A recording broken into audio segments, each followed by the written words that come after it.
Here you go.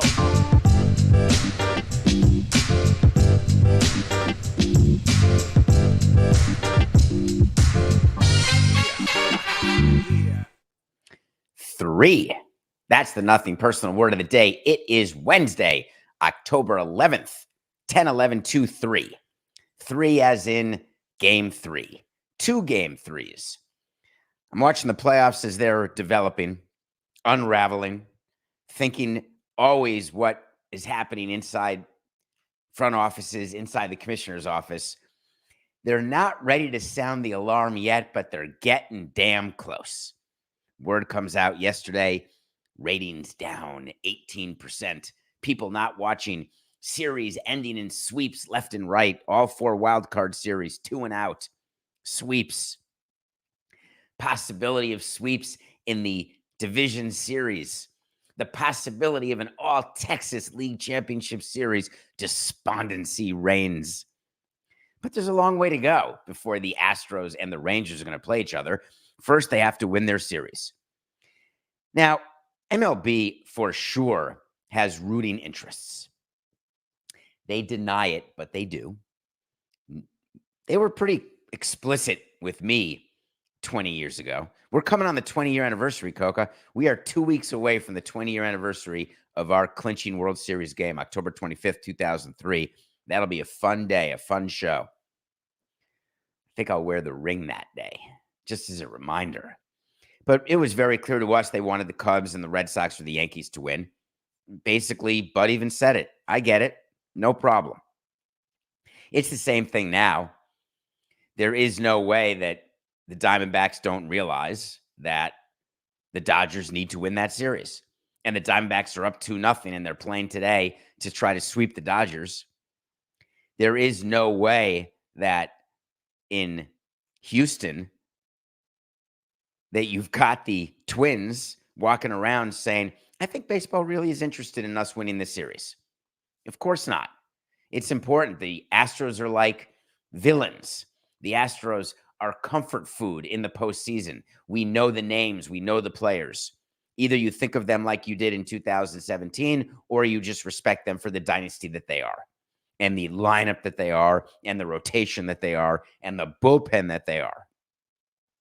So the Astros and Twins have an important game 3 yesterday, and Minnesota's at home, and everyone's excited. The crowd's going crazy.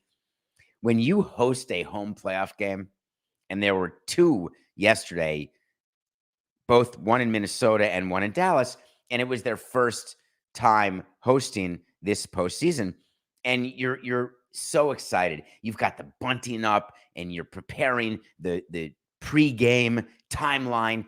Everything's going great. You're in the clubhouse. The players are excited. You're out on the field with VIPs during batting practice. You've got people from Major League Baseball there. You've got politicians there. You've got celebrities there. Everything is fantastic.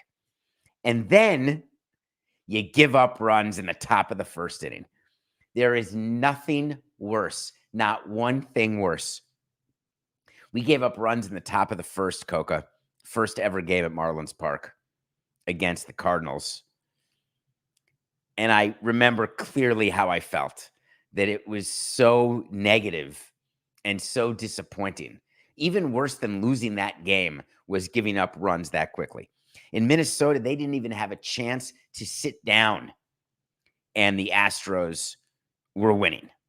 And the Astros, of course, went on to crush the Twins yesterday, becoming 1 game away from winning the series, which we told you they were going to win the series, and going to the League Championship Series yet again. At some point, you're going to have to start agreeing with me that this is the best dynasty we've seen since the Yankees. And I mean the Yankees back in the late 90s. At some point, you're going to have to say that. I think we're already there, but let's see how far the Astros go this season. So I'm watching the game, and I'm reminded of how tough it is to have a pregame strategy and then execute that strategy. We'll do the meetings before the game where you meet with the hitters, you meet with the pitchers, you start with a meeting with the front office, then you go to the meeting with the manager, then you communicate everything down to the players. And all of this is going on. The minute the game ends, you're talking about the next game. As a front office, we're talking about the next game during the current game. We're thinking about who's going to be available, who's not going to be available, what we're going to do for pitching, what the lineup's going to look like. We're going through all that while watching the current game. When you've got a player on the other team who you have highlighted as someone you are not going to let beat you, then you cannot let that player beat you. If the Twins did not get together and say, we don't want Yordan Alvarez to beat us, then I'm not sure what they're doing. Yordan Alvarez is the best hitter on the and Yordan Alvarez crushed the Twins yesterday. The only explanation is that they didn't identify him and they said, let's get beaten by Abreu. That would be a great thing to say, because that's what we would have said. If Abreu's going to beat us, that's fine. If he's going to hit 2 home runs and drive in 5, that's fine. And that's what happened yesterday. But Alvarez was the crusher. 2 doubles, a home run, and the Twins were simply outmatched. The Twins are finished. They had a good season, a good run. Correa tried, but the Astros are too deep. Do you know if the Astros win tonight? This is a stat that's pretty unbelievable. It's 7 straight LCS appearances. 7 straight.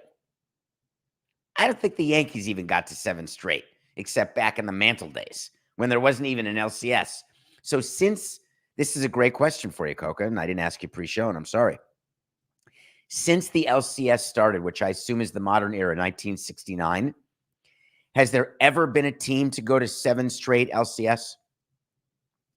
I'm trying to think of any team that would have done that. The Braves, maybe, no, I don't. The Braves did not go to 7. They may have in the 90s gone to 7 straight LCS over the period of their domination. The Dodgers, while they've been winning the division, no, they don't perform in the playoffs. It can't be them. It may only be the Astros. So the Astros are there. The Braves, oh, they're 8? Okay. Oh, there was no night. That's funny. So is that an asterisk, Coca?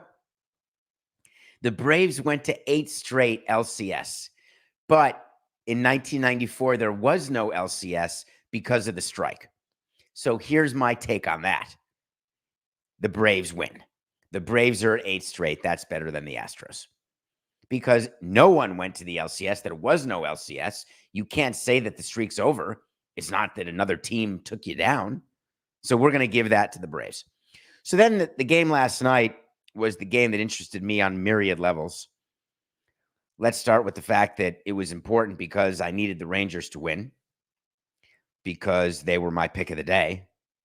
But I also wanted Dean Kramer to pitch well.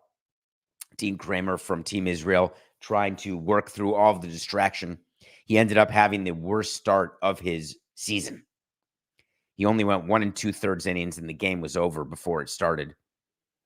Gave up 7 hits, 6 runs in 1 2/3, and that was it. The Rangers crushed the Orioles and swept the Orioles. The Orioles who had the best record in the American League. The Orioles who had the bye. So all of the discussion about are people stale, are they rusty, you're all misguided.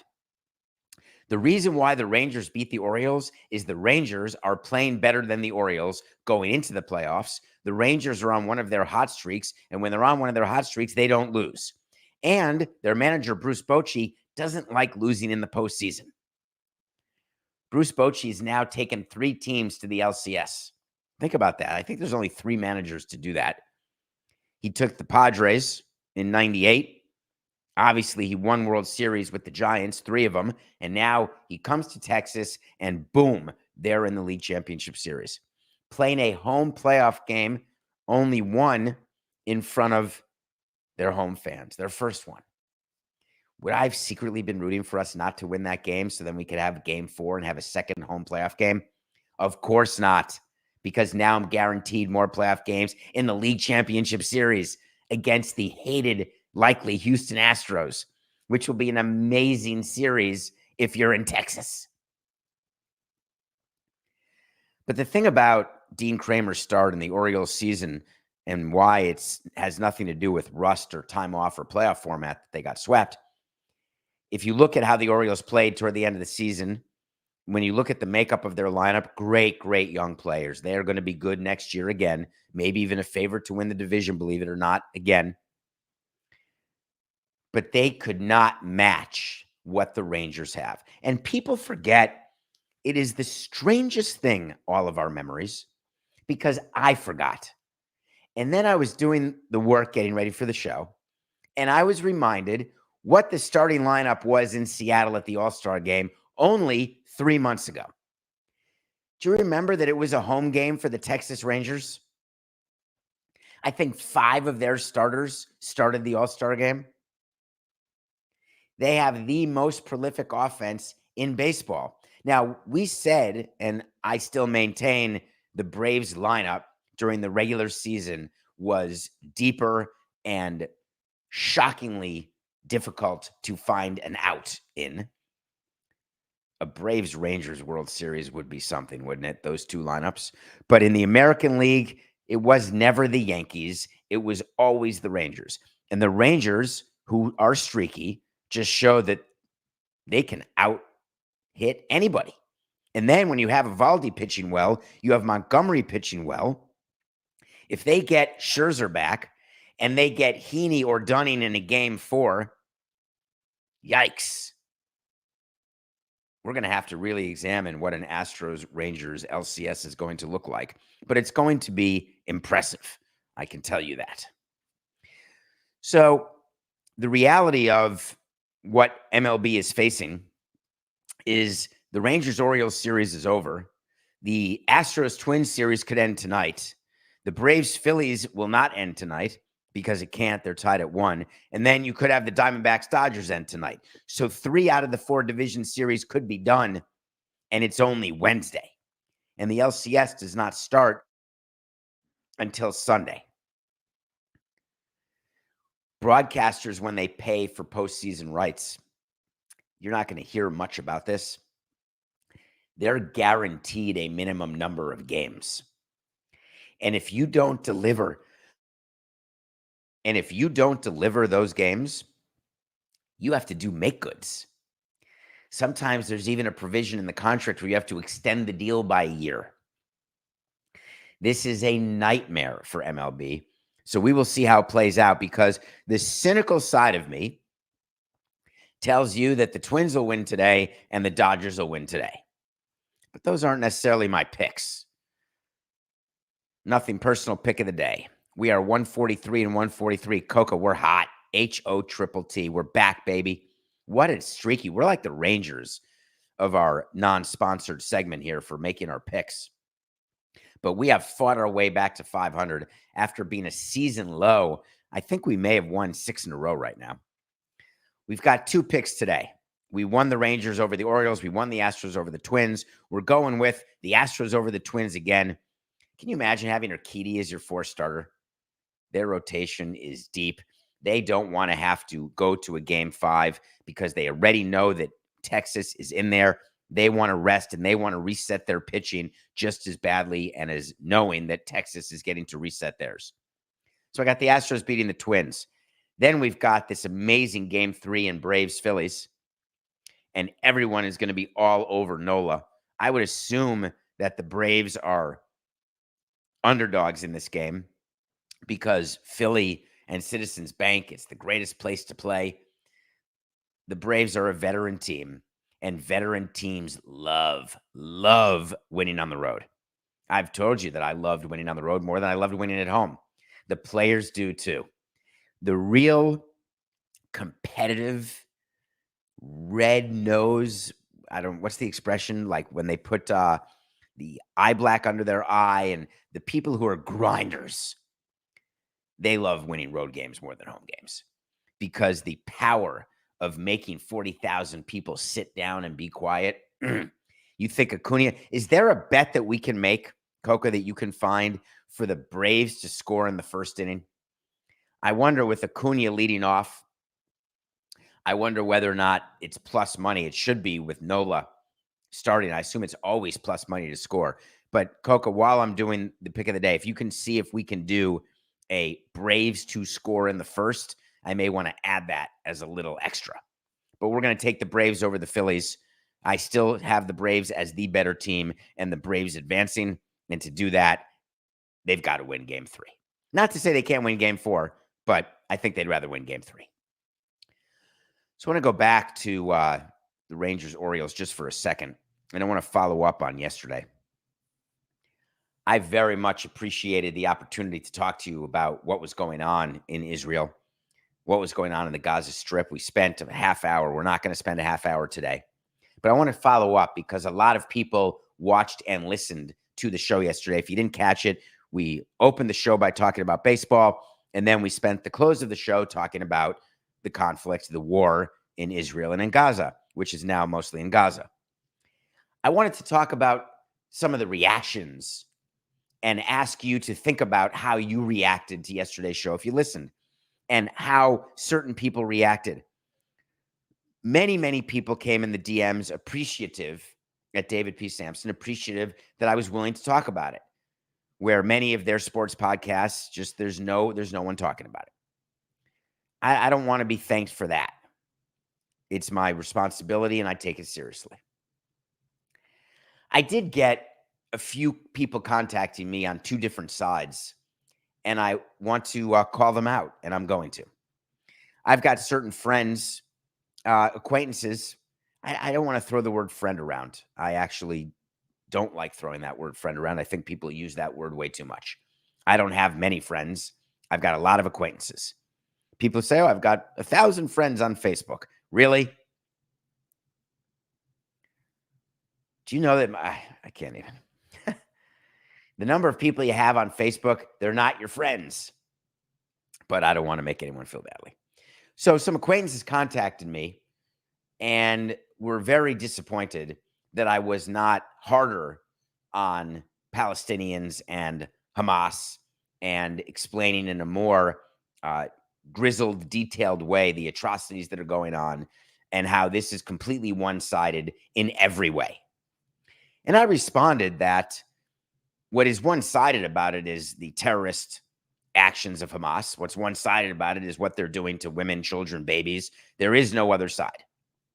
But I'm not willing to tell you that there is only one side to the other part of the issue in the Middle East and to the geopolitical situation that exists in the Middle East. I'm just not willing to do it. I'm not willing to tell you that there is no room for Palestinians. There's no room for Muslims. There's no room for Christians. Jerusalem should be just Israeli. Kick everyone else out. No land anywhere. I'm not going to say that. I'm not going to say, just because I'm Jewish, that Israel is correct in everything, in every policy they've done. I don't care how wrong Israel is. The response can't be terrorism. That is the point. Period. Hard stop. However, one of the problems is the people coming to me and telling me, no, if you've got your platform, you better make it clear you have a responsibility as a Jew, I was told. You have a responsibility to say it is simply no question that Israel never does anything wrong. You got the wrong person. That's not how I want to do the show. I want people to understand the issue and make a decision for themselves, but understand that there's certain things you better agree with me. Not because I won't respect you if you don't, but how is there another side to terrorism and babies and women and girls and music festival goers? There's no other side. And then I got some people very much on the other side. The anti-Semites came out of the woodwork yesterday, and I got a little word for you. The anti-Semites came out and said to me, I won't listen to you anymore as you continue to further the propaganda of your fellow Jews. You're not going to scare me. I'll tell you that right now. The anti-Semitism that is running rampant, and I am very willing to sit here and tell you that I do not understand the attention that comes when we've got racism, when we have misogyny, when we have movements like Me Too, all of which, every one of those movements matters and is important. Every one of them. Because I stand for tolerance of everybody. Jewish people have to be included in that. Anti-Semitism is real. It is not proportional to the percentage of Jewish people there are in this world. I'll tell you that. We get more than 1% of the hate. One of the billboards that I saw recently asking all the non-Jews about the security they have in their churches. Do you need security? Do you have to go through metal detectors when you go to church? Because we do when we go to synagogue, because we're so worried and synagogue attacks keep happening. The amount of anti-Semitism out there, it rears its head to me. It always has. Because if you're Jewish, you have experienced anti-Semitism. Does it inform how I am? Yes, of course. We are all a product of what we've experienced. I'm not going to hide from that. Does it mean I'm not sympathetic toward other people who suffer prejudice? Of course not. It's the opposite, actually. I empathize, even more so than most. But people who listened to me yesterday and your response is that I am not explaining how hard it is for Palestinians, and how dare I call for any sort of war, any sort of violence, any sort of retaliation, and how dare I criticize the pro-Palestinian rallies. Well, here's how I dare. I've already told you, and I said it yesterday, that there is a world where there are Palestinian people who are not being properly represented by the terrorist group that represents them. There is a world, and it is our world, where Palestinians do not necessarily, every one of them, believe in what Hamas is doing. And they don't. I don't have something against all Palestinians. However, the Palestinians who are standing up now and rallying all over the country and writing letters saying that everything is Israel's fault and let's kill the Jews. Yeah, I'll keep talking about that. So the point is the extremes, and this is so symbolic of our country. And in sports, we're the same thing. When we debate, we barely even get to debate sports. It's people yelling into the microphone one way or another. The extremes that manifested themselves after yesterday's show were so interesting because there's not one thing I could have said. There's not one thing I could have done that would have appeased either of the extremes. Because the people on the extreme, they actually don't want rational thought. They don't want learned counsel.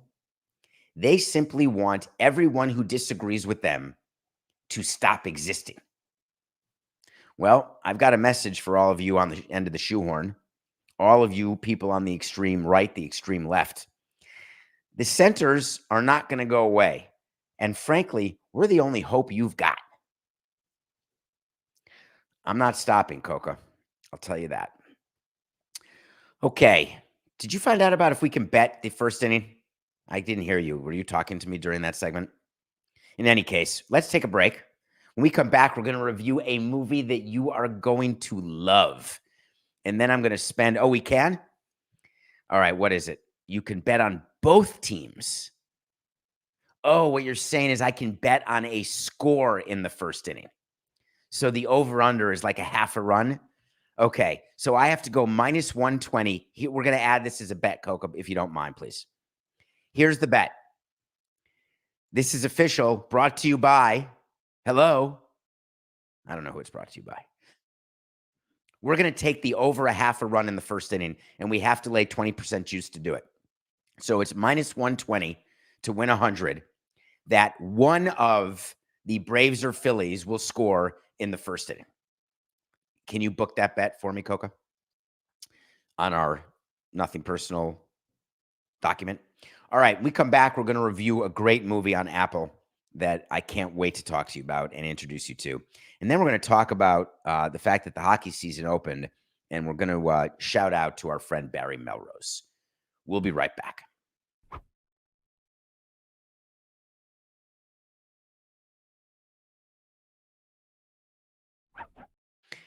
Welcome back to Nothing Personal. It's David Samson and Matthew Coca. Nothing Personal with David Samson is the YouTube channel. Please hit subscribe. I don't know how to put jet fuel on our subscription numbers. I don't know how people get hundreds of thousands and millions of subscribers. I don't know how to be Mr. Beast unless we just start posting videos of us doing stuff naked or crazy, ridiculous stuff. Coca, maybe we'll do that. Maybe if we don't get bets right, I'll start doing like taking one piece of clothing off. But I think that'll make the viewership go down, not up. Please subscribe. We're with you live every day. We love our live audience, 8 a.m. Eastern. I know that Coca engages with you all in a chat, which is fun. It stops him from finding what the line is for the over-under half a run. I'm just kidding. It didn't. We watch a movie every day, and we love your movie suggestions. One of you was really on it. At David P. Samson on Twitter, at David P. Samson on Instagram. We have TikTok that Coca posts every day. Nothingpersonal.npds is our TikTok. Why don't we just do a David P. Samson TikTok and then have everything be called the same? Or maybe just have everything be called Nothing Personal. In any case, one of you, many of you, give me movie suggestions. Thank you. Keep doing that. I can't get to all of them. There are too many, although I do watch one a day. I watched yesterday a movie on Apple called Flora and Son. The reason why you suggested the movie to me means you know me and love me, and I appreciate it. You know I love John Carney. You know I love Sing Street. If you haven't seen it, watch it. You know I love Begin Again. If you haven't seen it, watch it. You know I love Once. If you haven't seen it, watch it. Well, John Carney's back with Bono's daughter, who was in Bad Sisters. Love her, Eve Henson. One of my favorites, Joseph Gordon-Levitt, the young kid from River Runs Through It, the guy from Don Juan, 500 Days of Summer. You know him. It's a movie about a mother and a son. And I'm very partial to movies like that because I'm the son of a mother. And it's a tough relationship, not reflective of my relationship with my mother at all. And maybe it was when I was a kid and I was a little more rebellious and a little more angry. And she's a single mother trying to figure out her child. And wouldn't you know it, she realizes that music is going to be the bond. Except she doesn't know how to play an instrument, so she wants to learn, and she goes online and finds an online teacher, and it's Joseph Gordon-Levitt. And he teaches her how to play guitar, which enables her to bond with her son, who she thinks is not a musician, but he thinks he is. It turns out he may be. The original music by John Carney is always first rate. The emotional heartstrings will be pulled. The story flows very quickly, very smoothly. It is a zero text movie. I didn't look at my phone one time. I didn't text anyone. It's on Apple TV. It's worth by itself the subscription. But once you get it, it'll enable you to watch Bad Sisters and all the other great things on Apple TV. So it's called Flora and Son. I don't know how to suggest it any more than I am. It is a must watch. You will be emotional. You will smile. You will shed a tear. And you will realize that your relationship with your mother, it's important. Your relationship with music, it's important. And the respect you should have for John Carney is large. So the NHL season started. And I don't want to... it's exciting. I like when a new season starts. I've always liked the Rangers. I liked when Gretzky was here. I love that the Rangers won the Cup in '94.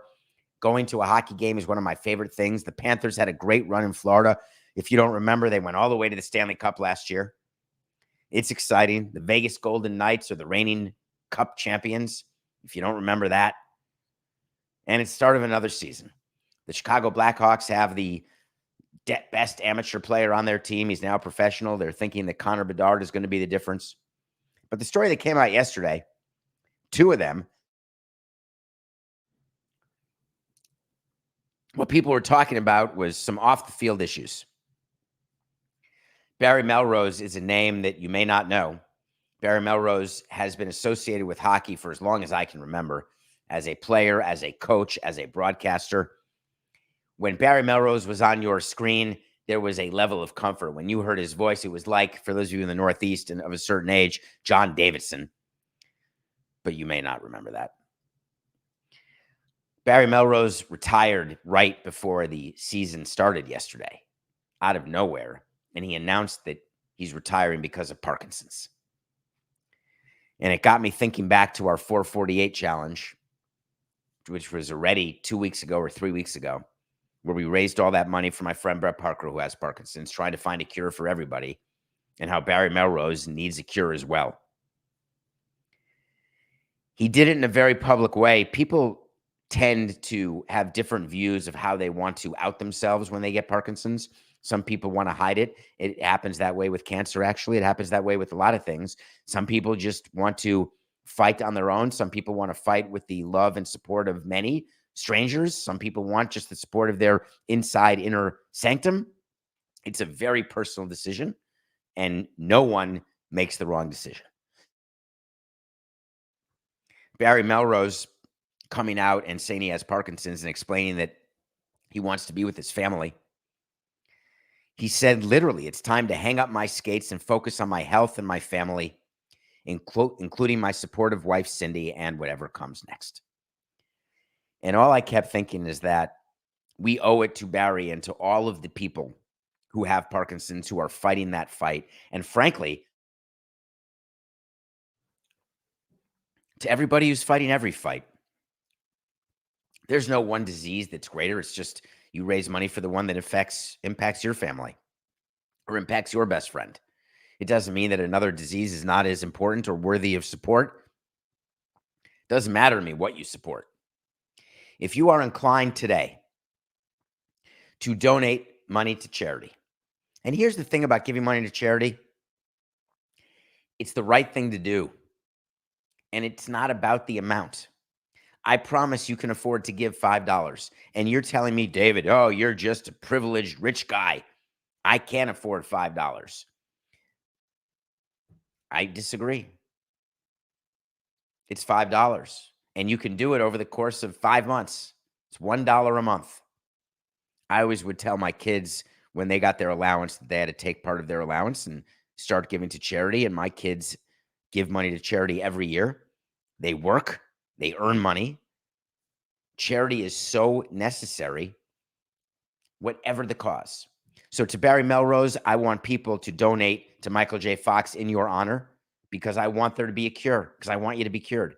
But if your inclination is to help cure something else, please do that today.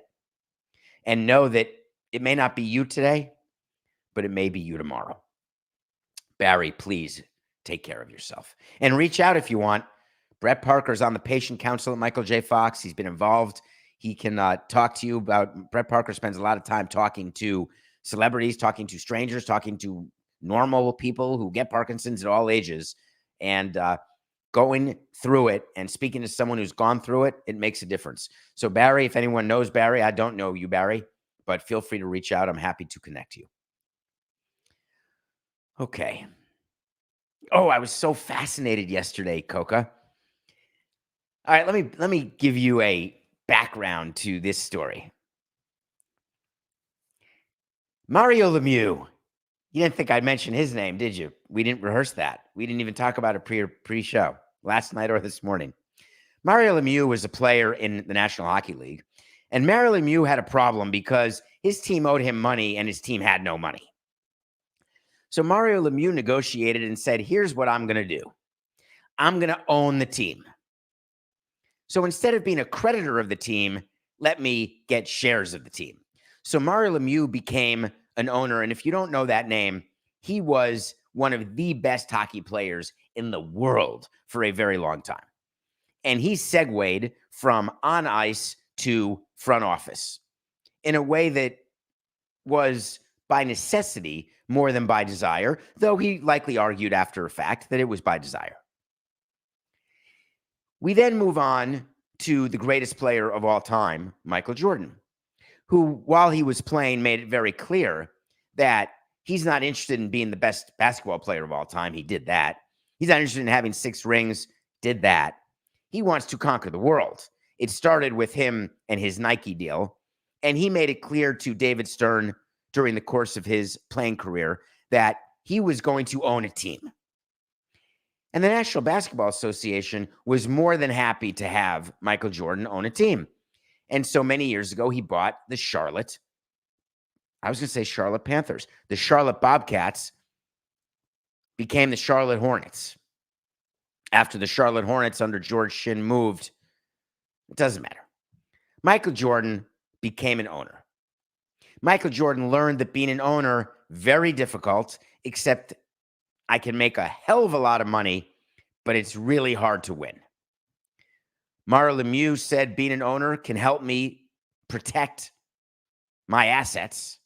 Michael Jordan said, let me invest part of my assets. Let me be an owner. Let me get into the room that I've always wanted to be in. And so the NBA was only too happy because it promotes diversity in the ownership room, which all leagues sorely lack. And it keeps the biggest name in your sport in your sport. There are very many big names in sports that just disappear. And what leagues are trying to do is make sure that the icons don't. We did a segment recently about Tom Brady. Tom Brady getting into Vegas Raiders, ownership, and now it hit a snag. But I said they'll find a way because the NFL wants Tom Brady around. So LeBron was giving an interview yesterday, and he did something that to me is worth noting. He has been very open for years as a member of the Los Angeles Lakers, not saying that he wants to own the Lakers, not saying that he wants to own a NBA team. He's made it clear that he wants the team in Vegas. That's it. He wants an expansion team given to Vegas with him as the ownership group. Now, he doesn't have an option for an expansion team the way David Beckham got in his deal at MLS with the Los Angeles team, which is how he became one of the owners of Inter Miami. LeBron James does not have that in his contract. LeBron James is not going to get an expansion team at a discount. No matter how much the league wants LeBron James in, the expansion fees in basketball and baseball and in any sport are way too important to owners. As a matter of fact, the only reason that Major League Soccer gave that discount to Beckham is back then expansion fees were nothing. It wasn't even worth talking about. It was barely a discount. It turned into a huge one, but at the time it was not. Right now, post-COVID, as owners are trying to recoup the losses that they suffered in their businesses, both sports and otherwise, you are reading about expansion in hockey. You're reading about expansion in football. You're reading about expansion in baseball. You're reading about expansion in basketball. It's not a coinkydink. The reason you're reading about expansion is that owners need this influx of revenue that will not go to players. It will go to paying down the debt that they have accrued during the pandemic, or it will go down to pay down acquisition debt that owners use to pay these very high billion-dollar franchise prices. There are very few things in the world of sports business where you get a one-time bulk payment like that. Expansion fees are the number one. You could do a broadcast deal with an upfront payment and use that as a chunk of money, but then you are paying the price down the road. In NBA and MLB, there is some talk that an expansion fee could be multi-billion dollars. Now, that's not per franchise. You split that 30 ways in baseball. But if you've got a $2 billion expansion fee, you're talking about significant, let's say $60 million. That's a big chunk. LeBron James is not going to get a discount to go to Vegas. LeBron James may get the expansion franchise, but if so, he's going to have to fight with Shaq, because Shaq came out saying he wants the expansion franchise in Vegas. So LeBron wanted to explain to you why he wanted to be in Vegas. And he said, obviously, you've got the Raiders here. You have the Knights here. You have the Aces here. You got F1 coming soon. All-Star Weekend's been a few times. I think adding an NBA franchise here would just add to the momentum that's going on in this town. I'd like to present you with one word that you may want to add to your vocabulary, LeBron. It's called saturation. How is that not a worry that a market as small as Vegas, and I don't care about tourism, because I'd like to know the number of tourists that go to Orlando Magic games. Hey, I'm going to Disney World. Let's go to a Magic game. Hey, I'm going to Vegas. Let's go to a Knights game. Think that happens? And by the way, LeBron, what about the Las Vegas A's? You didn't even mention them. Is that because the Oakland A's aren't actually relocating to Vegas? It's been pretty quiet. Or is that because they're not even worth mentioning to you? Or did you just forget? And if you did forget and they do end up moving, now you're talking about every major sport being in Vegas. Don't get me wrong. I love Vegas, but my, oh my, that's a lot to ask of a city. So I get, LeBron, why you want a team in Vegas. I get why you think it's the best option. I could argue that it's not. But the NBA is under no circumstance going to give him any sort of break. And now the NBA has to deal with another big-time personality, Shaq, who said, I want my own group. I know Vegas hasn't been awarded an NBA team, he told the Messenger. But if they ever get to the point where they're awarded a team, I'd like to be a part of that. But I don't want to partner up with nobody. I want it all for myself. Shaq, I love all the commercials you do. I love your new contract with Turner. I love the fact that Turner gave it to you without knowing they're going to keep the NBA rights after the contract expires at the end of next season. I love all that. Shaq, I love all of your post-career investments. But guess what? You are not in a position to lead a multi-billion-dollar investment. You will not be able to put in the money required to be the front main owner. It's not going to happen. You can be part of a group just like LeBron can't either. Don't worry. Just like Jordan couldn't today. The numbers are simply crazy. Look at what Magic Johnson does. He gets himself in groups everywhere. He doesn't have the type of money, although he's done unbelievably well post-career, unbelievably with his investments and what he's done, the investments he's made in inner cities, the things he's done, nothing but respect for Magic as a businessman. He can't front groups to buy the Commanders or buy the Dodgers. There is a small number of people who are in that billionaire club, and LeBron and Shaq are not in it. And it's not to say they don't deserve to be. They don't deserve to be owners, that I don't want to see them as owners. I'm just being realistic. The best shot that LeBron and Shaq have is to find a Bruce Sherman. Bruce Sherman, the owner of the Marlins, who brought Derek Jeter with him. And Derek got to run the team until Bruce Sherman realized that Derek Jeter's a fraud, couldn't run the team, and fired him, and realizes that he can do way better, and he has. LeBron and Shaq are going to have to put together a group. So the NBA is going to have to decide who's going to be the winner. LeBron has gotten himself into groups already. You know that it's not by accident that he's in Fenway Sports Group. You know it's not by accident that he does business with that Redbird Capital Group. Those are sources of money. But there are rules both in the NBA and Major League Baseball and the NFL about how much money the control person, how much money the general partner has to put in to be the lead investor. LeBron can be the most famous investor. Shaq can be the most famous investor like Magic is often in his groups, but it doesn't give you control. And I wonder whether or not Shaq and LeBron are interested in just being an owner or if it's all about control. And if I know LeBron and Shaq, it's all about control because that's what Jordan had. But Jordan's price of entry, because he did it so much longer ago, was so much lower. At the value that Jordan spent, at the price Jordan spent to buy a team, LeBron and Shaq could be the lead investor and the face, the control person. But the way it is now, it's not going to happen. So the NBA has to find a workaround because it is in the NBA's best interest to have either LeBron or Shaq involved in ownership.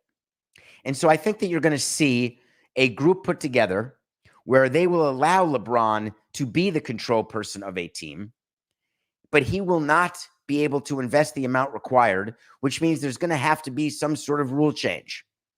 So I would like to give you a wait to see. Wait to see is when I tell you something's going to happen. And if it does, great. If it doesn't, great. But I'm not going to be like everybody else, as we talked about earlier in this show. I am going to give it to you straight. And I'm going to revisit it if I'm wrong. Wait to see. LeBron's going to get a team before Shaq. That's part one.